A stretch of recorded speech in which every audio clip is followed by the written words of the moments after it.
der zentralen Position. Los, Franz, Hand oder Vorsicht. Dann ist es Fjortoft. Er ist im Strafraum. Tor! Tor!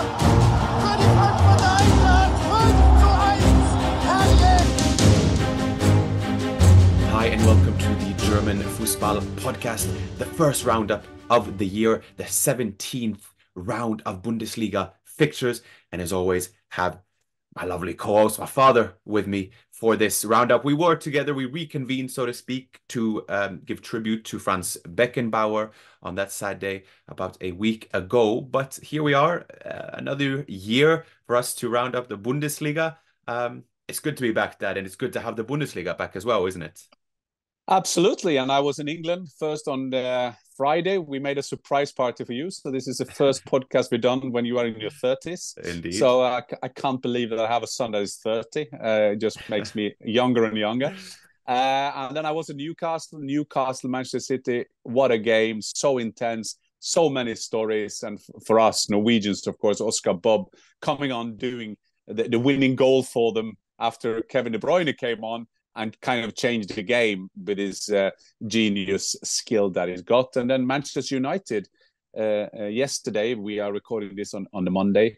I had a privilege and pleasure to be a part of a briefing meeting that Sir Jim Ratcliffe had with the press. And I can't say I spoke to him, but I did speak to him. But he listened to it. I had a long chat with him, but I had a handshake with him and talked a bit with him. But maybe we can do a special on Old Trafford, because there was a lot of things happening at Old Trafford this Sunday. So maybe we'll do a special on Manchester United later this week, Marcus. But yes, it was a great start of the season. And I'm saying great in the way the tribute went for Franz Beckenbauer. Franz Beckenbauer, a Bayern legend, a Germany legend, a global football legend that passed away. And to our loyal listeners, thanks a lot for all the great feedback we became through because of our tribute to him. And then, of course, there have been tributes for him all around. And Bayern Munich, the best thing Franz Beckenbauer could have hoped for, the best thing Franz Beckenbauer was not that. He was not an Obama kind of thing that had the whole crowd articulated him well. He was just one of us. He just used the phrases. He would have said, if you would want to have a tribute like that, I wouldn't say I was a friend of his, not even close to that. But I worked with him a couple of 3, 4, 5, 6 times. I can't remember, but we were a season together, colleagues by Sky Germany. And I guess, my guess would have been that he would have said, just go out and win against Hoffenheim. And they did, although, Marcus, we see the scoreline. I'm not saying it flattered them, but Hoffenheim had their chances. Yeah, and it's a bit of the tune to Bayern, hasn't it? And we discussed earlier in the season when Lothar Matthäus came out to criticize Tuchel, and Tuchel bit back in the sense that he was very blunt in terms of what he thought of that. But it has been a bit of the tune to Bayern. It was 3-0, but it was there from the 60th minute to around the 67th or 68th. Hoffenheim had some big chances and should have scored. Most definitely. Upamecano there again, if I'm looking from a centre-back's perspective, he was a bit compromised, felt kind of in between on a few occasions, lost those vital headers, and Kramaric and Bayer should definitely have gotten at least a goal. But like you say, it was a lovely tribute. I saw our friend Archie, he was giving a status on the Bayern game, and they played the Beckenbauer tune, a song of which I'm not all too familiar, but they played that after the game. But it was very much business as usual when it came onto the field. And then a player who we are big admirers of that and who we loved and who was rather prolific in front of goal last season with 12 goals. It was Musiala, who got 2 goals. And whether there's a parallel here to be drawn between how Beckenbauer glid through on the pitch and through the pitch and past players, Musiala and the way he carries the ball and the way he kind of in many ways carries Bayern alongside Harry Kane, it was lovely to see him back up firing on all cylinders. Yes, I think that you can sum up the 3 most important players for them at the moment. And I have not forgotten Manuel Neuer, who had some match-winning saves. They're 1 against him from the Hoffenheim perspective. And it's Musiala, who scored his 5th goal of the season. He is one of those I will start with the first one. It's one of those who kind of is like a FIFA player. He's just when you play FIFA. I stopped playing FIFA when you were 5 and you beat me 5-0. But I can remember. But he's just like, it's not like he's stepping on the pitch. He's just gliding all over the pitch as you described. So Musiala on fire. Leroy Sane, it's up there. I saw an interview today just before I came on with Tuchel, and he said we clicked from the first moment, and that is not like it's quite obvious that will happen, because Tuchel, everybody said, yeah, Leroy is a bit more fragile than other, a bit like Özil kind of thing. When he's not doing well, his body language and so on, does he train hard enough, and all those kind of accusations some way. So Tuchel said, no, we clicked from the first day, and that was a bit surprisingly, he said as well, because I demand a lot from the players. Leroy Sane has been excellent, and of course we can't get away from Harry Kane. Score is 22nd. That is the 17th game of the season, meaning they're half the way through. That means he will get 44 at the end of the season if things go further, meaning that he will beat the record of Robert Lewandowski. And Robert Lewandowski, of course, beating Gerd Müller's record. So that is he has to score goals. He got to score another 20 goals in the 17 outings, but they're still always around Harry Kane, and I think they would be the key player for Bayern at the moment. But as you were saying, Marcus, it's not convincing enough in terms of that you think they will run away with it. And I guess we'll talk a bit more about Leverkusen maybe now or later. Well, we could go into that. We've kind of laid down some topics and how we weave them into one another, because we also have a few new signings and new faces, some familiar faces in the Bundesliga for that matter, but who are returning. But with Leverkusen there, I'd be curious how you would analyze the performance. The common tune, I guess, coming out from that game is, well, that's what champions do. That's what they'll look back on if they win the league. And it must be said that they were without a few of their key players. Some have gone to Africa Cup of Nations, but we had a Florian Wirtz who was on the bench, who was struggling a bit, but came on after about an hour or so. But when I see the scenes there, and then very last, it was their 25th shot of the game, and their very last shot, and you see the slow motion picture there of them celebrating. That's one of the few moments I look back and I think, wow, I miss playing, because that must be the best feeling in the world as well. Yes, and it's like it's a bit like Manchester City beating Newcastle, and that day I was in Newcastle, so I followed this game, a live update. But you always get the feeling, and the players will get the same feeling, Marcus. They have 17 games in the Bundesliga now, won 14, 3 draws. They haven't lost yet, and you have that feeling that we will be a winner at the end. And that is the greatest feeling you can have as a player, when you think, well, we will win. I'm not sure that I've been in that. I was in that with the Norwegian national team in the 90s. We had a feeling that somehow we will get a chance and we will win. We will create our chances. We are solid at the back. And the thing is, when Leverkusen do things like that is a skill of a champion. And I think that annoys a bit Bayern as well, because you can see now, I'm not saying they're getting stressed, because Bayern don't get stressed, because they know they have the knowledge, the skills, the qualities in the team to catch them. But when you win in Augsburg, that is what winners do. You take a 1-0 win there, and it was the first game of the new year.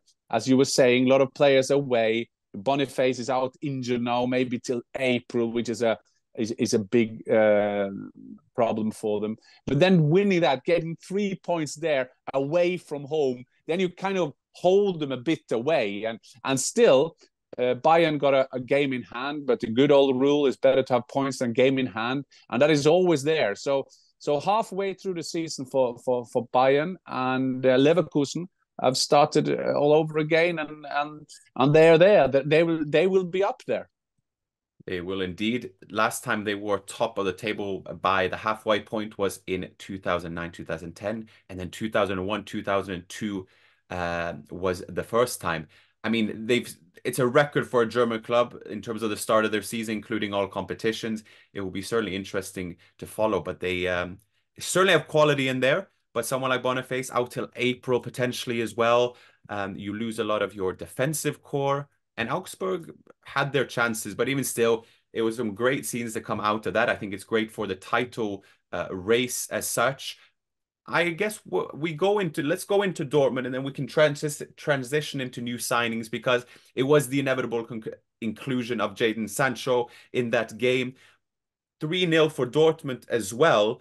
But again, one of those 3-0 results that maybe were a bit deceiving, because Darmstadt, despite being bottom of the table, gave Dortmund a run for the money. I think they will be disappointed, quite frankly, that they didn't get more from it.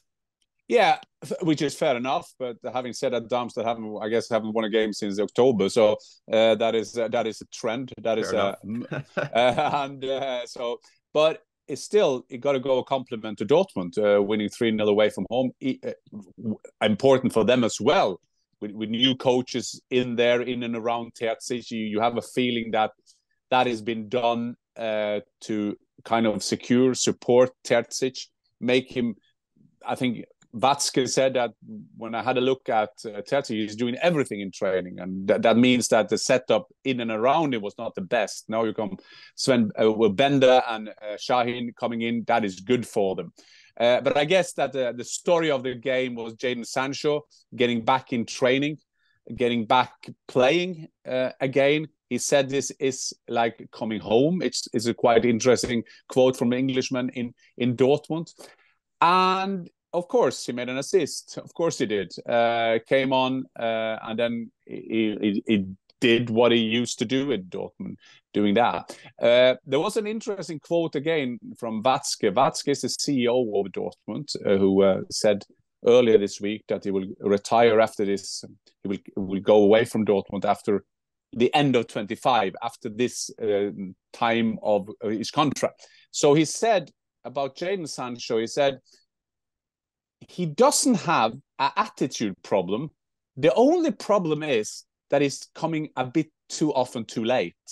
Well, I guess in anyone's book, that is bad attitude, because, Marcus, I love to be, what is it, punctuality.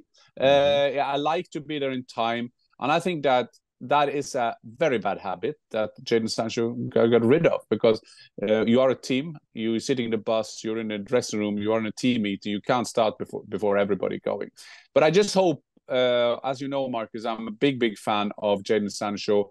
That was love at first sight when I started following in Dortmund, with Erling Haaland being there, with Jude Bellingham coming then later, and all that kind of thing. So I think this is good for everybody. Good for Jadon Sancho to start playing football again. Football is a short-term career choice, and you have to make the best out of it. And he has lost some time now. So then the thing is, will he stay there forever? Will he still there? Will they buy him? There is a loan now into the summer. I saw Sebastian Kehl, who is head of sports, said that if he's doing fantastically well, then we can't afford him. So you got that compromise of things that you hope he's doing as well as you want him to want to stay, but you can't do it too good. And there is also another situation with Manchester United. If Manchester United, when Sir Jim Ratcliffe will have a look at Ten Hag now to the end of the season, then we'll get a new manager in. Will he then take, or he has to take back Sancho because he's under contract for Manchester United. So there's a lot of ifs here, but I think the main thing is that he's playing football again, and for Dortmund that he's producing goals again. Well, he looked genuinely happy, and I think he meant it when he said it felt he was coming home. And there was a video that kind of gave an insight into the first 48 hours of his return. And well, I'd like to think I could read people rather well, to this point in which he looked happy, he looked kind of relieved, and coming there and getting the starts he did. I think we all wanted for him, because now it's one of those in which you can hopefully, for Dortmund's sake, he can find his rhythm rather quickly. In terms of new signings, then, that we've had some big players coming. We've had Jadon Sancho come in. We've had Donny van de Beek and Kalajdzic in for Eintracht. We've had Eric Dier into Bayern. What type or which player do you think will have the biggest impact on their team of these players? We also have Eljif Elmas, who comes to RB Leipzig, and also Dortmund signing Mattsen, who they needed desperately at left back. But who are you most looking forward to seeing? Well, I do, of course, have a special look at the Eintracht Frankfurt signing. Kalajdzic was a guy I knew from the time in Stuttgart, following closely there. Then he went to Wolverhampton, was struggling. We got an injury straight away. But both him and Van de Beek played in the first game, winning away against Leipzig was a massive win for Dino Topmüller and Eintracht Frankfurt. And the way he is playing, I think that he can be a different weapon for them. They don't have that. Now they have a couple of strikers away at international big tournaments, AFCON and the Asia Cup. I start following that a bit, Marcus. I don't know if you do, but I follow that a bit because I always think it's so great when a small nation, Cape Verde winning against Ghana, I think. Mozambique 2-1 up against Egypt. Salah, a penalty at the end, and so on and so on. So it's also brilliant. It just shows you how many great players are out there. How many great range. A great range because you have players from all over convening into one team. I like that aspect of it too. Yeah, absolutely. And these are, we don't have to try to be experts because we're not. I'm not expert in Cape Verde. I saw the winner, I think that was a guy played in a Turkish club. And I think it was Rodriguez was his name. A man named Gary Rodriguez. Gary Rodriguez. Now we know him. Yeah, we know him now. And I think that is to make a name for himself. And I can understand the national coaches coming into a game like that. Imagine Mozambique. I thought it's 12 games they've played. They don't get anything out of the AFCON. And then it comes in and play against Salah, one of the best players in the world. You play against them and you can make a name for yourself. And I think that was fantastic. That was another way out of the new signing. I am a bit suspicious of this Eric Dier signing because I think typical the German journalist, typical Bild, Sky, they're all reporting that they have signed a star. Eric Dier. Why do you say that? Do you think they don't know, or do you think it's the agenda? I think they do know, but I think that is a part of things. I think that is a part of them. Generally, they're getting Tottenham star there. But as you know, I will send some messages to my friends in Germany, and I say, you mean this star who never played for Tottenham, or is that it is a star that when Davies was out for a month now, Postecoglou was asked, does this make a change to you viewing on Eric Dier's chances to play for you? And then it was quiet for some seconds, and I said no. And I mean that is a verdict as well. Having said that, Marcus, we've seen it many times that player can flourish in new clubs, new environment. Eric Dier, I think he's generally very happy to be at Bayern. I think that can give him a lift. He's with his mate Harry Kane. But I mean, English football players, they don't know maybe too much about German football, but they know about Bayern. And after Harry Kane as well, they're there. So Eric Dier could make a job. I was speaking to Rafa Honigstein, and I said, we would talk about that. And he said he made a valid point, and I'll credit him for that. He made a valid point that when Tottenham playing very high, and I said to him, but Bayern will do the same. Yeah, they want to do the same, but sometimes they're getting deeper and deeper, and maybe that would fit Eric Dier better than when he played for Tottenham. And I wish Van de Beek, I think that I was happy for him. He didn't have the best of games, but he was a part of a team winning in Leipzig, which is a big win for Dino Topmüller, who was at RB Leipzig, Krösche, who was at Leipzig, and so on and so on. So I think that the signings they've been sensible, and at least for Eintracht Frankfurt, they were needed. They're interesting profiles of signing as well, because as we know, that football is incredibly short-term business, but it wasn't long ago since you had Donny van der Beek being part of this very exciting golden generation with Frenkie de Jong and Matthijs de Ligt. You have Eric Dier, who has, after all, 49 caps for England, 365 appearances for Tottenham. You had Kalajdzic, who came to the Premier League after performing well with Stuttgart, tears his ACL, comes back this season. I think it's 3 goals in 13 games and what have you.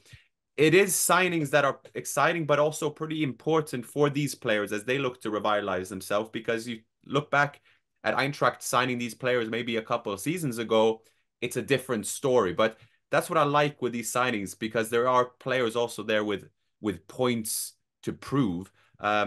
Also, we talk about new signings, I guess that, but the longest and most obvious saga in terms of where it's going to end. So whether you define it as a saga or not, but Max Eberl seems to be now ready for Bayern. We have discussed him a bit previously, but for the ex-Leipzig Gladbach sporting director, could you just enlighten the audience in terms of what impact that will be? Because from what I understand, he's now going to go onto the board, but we know they have Christoph Freund, etc. Yeah, how will that dynamic work? Max Eberl made a name of himself when he did a fantastic job at Gladbach. Then he was struggling. He was struggling with his, I don't know how they defined it in Germany, whether it was mental health or that he just was burned out. He took a time off, came back again. But Max Eberl got also a very good skill, two good skills that is good for Bayern. He has played for Bayern. He knows Bayern for Uli Hoeneß. He's living not far from Uli Hoeneß. That is quite good. And he's also very good at his job. But what is interesting for people listening is that, you know, when you see in English football, you have the manager. That's the only one you see. That is the manager. He has to talk about everything: deduction, human rights, finances, everything that will happen in a football club. He's the only one speaking at press conferences. In Germany, it's different. You have different jobs. You have a structure more like a company, and all of them, especially in Bayern, is a part of the kind of daily news circle in there. And as you were saying, Christoph Freund, it seemed that they will find a way, or not find a way. This is how they think it is. Christoph Freund will be closest to the team. He will be the more manager, the sporting director, closer to the team. He will kind of set the transfer, building up the academy, get more young players in. But so he will be the kind of CEO of the first team / transfer politics. But then you will have a sporting responsible in the board, so to say. So Max Eberl will be a step higher, but still be a part, working very well with Christoph Freund. And everybody, I know both Max Eberl, of course, and Christoph Freund through my Salzburg connection, and they are quite adjustable. These are two. They will not run for attention. They will run to get best possible result for Bayern Munich. So they will have no problem working together, because that could be a bit, who is responsible for that? Who will be getting honor for that? I think they will do very well. Max Eberl they're not sure when he will come. What we do know, he will come after this transfer period. Maybe it will be decided officially. I don't know. But Christoph Freund is now 100% responsible for this transfer window, as they are using, trying out some solutions for this window. And then Max Eberl will arrive. I think that is a great signing for Bayern. I think that is a part of the new generation at Bayern after Rummenigge, Hoeneß. Of course, they will be there till as long as they want. But still, I think this seems like a good thing to do for Bayern. He is still, though, he was at RB Leipzig, and then the German press ran a story that he will come to Bayern, and they kind of asked him, are you 100% sure you will stay at Leipzig, or are you 100% sure you go to Bayern? Something like that. It's a trick question. And he said, blah, blah, blah, blah. And Leipzig, of course, couldn't have a man in charge. They were on blah, blah, blah, blah. So he was fired, you remember, some hours before Leipzig played Bayern. So he was out there, but meaning that he's still under contract. So Bayern got to agree a transfer fee for him before they get him. But I think they will solve that. And this is a good signing, important signing for FC Bayern.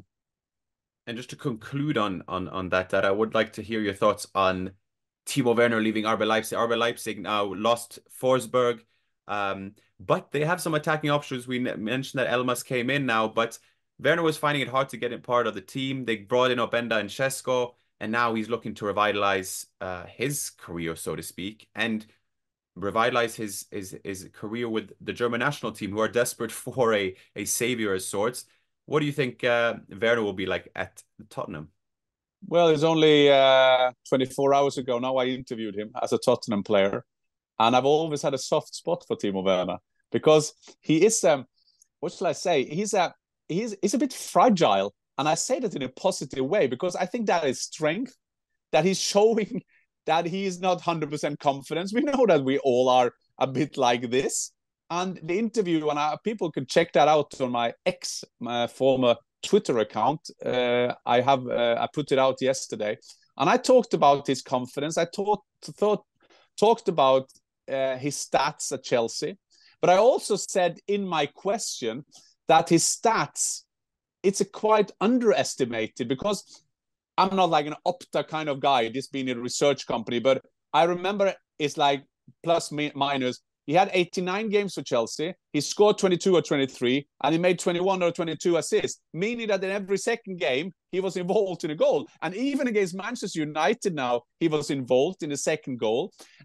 But Timo is like, so I asked him about that, and he was like, yeah, true, and I do my best and everything, and it's been a crazy week and blah, blah, blah, blah.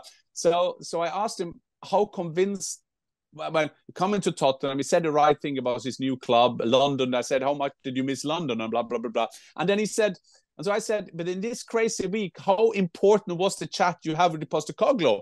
And he kind of lighting up. That was so important for me because I had to hear him telling me that I'm going to be an important player for Tottenham, and he threw me straight into the game now, and blah, blah, blah. So there is I'm not overdoing the blah, blah, blah. This is the last time I'll do it in a podcast.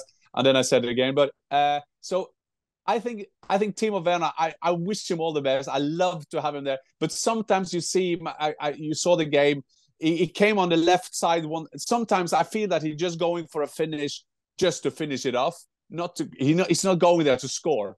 So I hope he will build up his confidence. And if people criticize him to be open about lack of confidence, I think that is brilliant because I have news for you. 9 of 10 players, even in the Premier League, are struggling with their confidence, self-confidence. That is fresh. You need that in every game, in the daily training. You need that confidence. And Timo Werner, I hope there is enough time. I hope there is enough goals in him. I hope there is enough performance in there so he maybe can play for Germany at home soil this summer at the Euros. No, I agree. He's a personality player more so that is split in terms of how you perceive him. I would love for him to do well. I think, like you say, there is a vulnerability there, but there is something there, and his Leipzig record as well is incredible before he went to Chelsea for around 50 or so odd million. So yes, certainly a player in there as well with a point to prove that before we and by the way, he won the Champions League for Chelsea. That's true. Kai Havertz, by the way, he won the Champions League. And then people say no, but that's the only thing. Yeah, that's all he did. Well, okay. Yeah, but if I go through my career and people say that the only thing you did was winning the Champions League, I would be quite happy. But I think that Timo Werner business. That's what we discussed. Yeah, it is, and I think that I always use the metaphor: going to clubs is like to going to a college.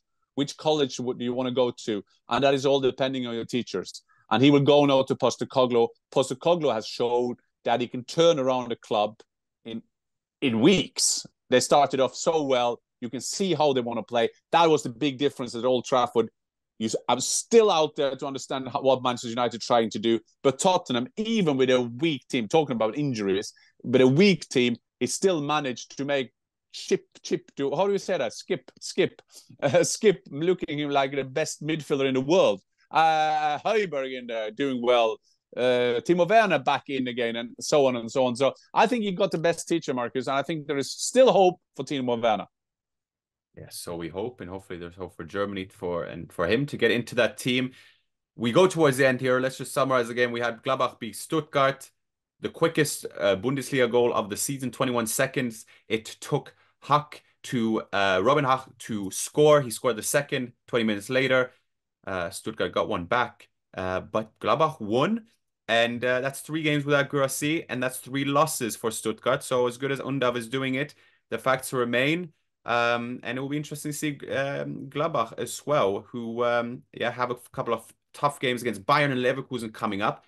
but they're finding themselves somewhere in the middle, and hopefully Seoane can get a kind of a more stability to that. Freiburg Union Berlin wasn't a very high scoring Bundesliga round as we're used to that. Freiburg Union 0-0, but a vital point for Union Berlin, and then Mainz Wolfsburg 1-1 as well. And then we have Bremen got a late goal against Bochum away, and so on. If there are any concluding thoughts on the round as a whole, Dad, please share. But if not, then we'll go to our last segment. Yeah, I think you summarized it well. I mean, obviously we were looking at the Champions League places. I think it was a good round for Dortmund, because Dortmund winning, Leipzig losing. That was calculated that Leipzig should beat my Eintracht Frankfurt at home. So for the battle for the Champions League, you will think that Bayern and Leverkusen will be certain there, of course. But then it's going to be a battle for them all. I think that is more how to summarize it. Bayern get going, Leverkusen not lucky, because like you were saying, that was the 25th shot of the game. So it's we're just glad we're starting all over again with the German Bundesliga. And do you have a player of the week for yourself, or do you want me to start it off? No, you can start. Well, I wanted to give a little player of the week shout out, because I mentioned him before, but I just wanted to make sure that it's told again, because it's a great story. Köln-Heidenheim, which I coincidentally forgot to there in the summary mention, but there it is. Köln-Heidenheim, 1-0 Köln.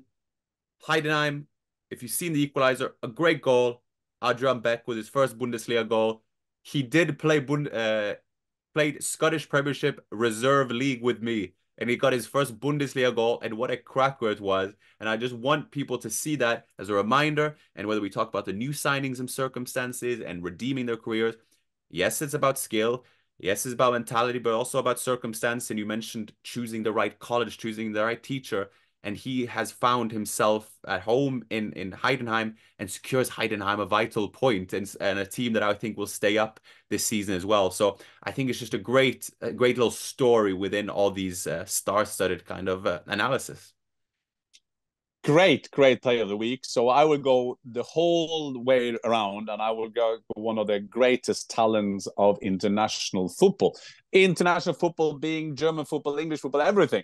And I go to Musiala, because there is something about Musiala. When you see him the first time, his physical attributes, you think of the Disney, you think of Bambi, you see this kid, you think, I'm not saying it make me feel old, it just makes me feel clumsy, that every step I do, I can fall over. And then you see this artist, this ballet dancer. Nureyev was, in my generation, the biggest Russian ballet dancer. He reminds me of a man who's sliding all over the pitch, scoring 2 goals again. And it's quite interesting, because I always like to get my the German results on my X account, and every time Musiala is doing well, he is the one who got away. He is the one they will love to play for England. I mean, that midfield of England is still crowded now with all the great midfielders they do have, but Musiala will be so vital for Germany, and we can look forward to a great duo, Florian Wirtz and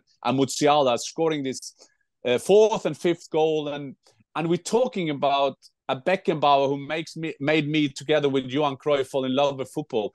I mean, Musiala, you will travel all over the world to watch him play football, because he's just a guy. Of course, it's not the truth, but he is the guy you just see. He just go out there and do it.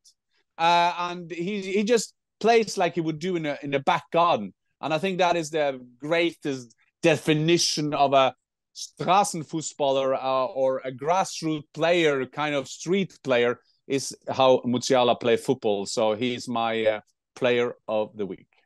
Nice, fantastic. Towards the very end here, we have that segment, but I also wanted to hear with you. You've had an illustrious career, Dad. I'll say it, but you've played Bundesliga, you've played Premier League, you've played World Cup, you've played it all.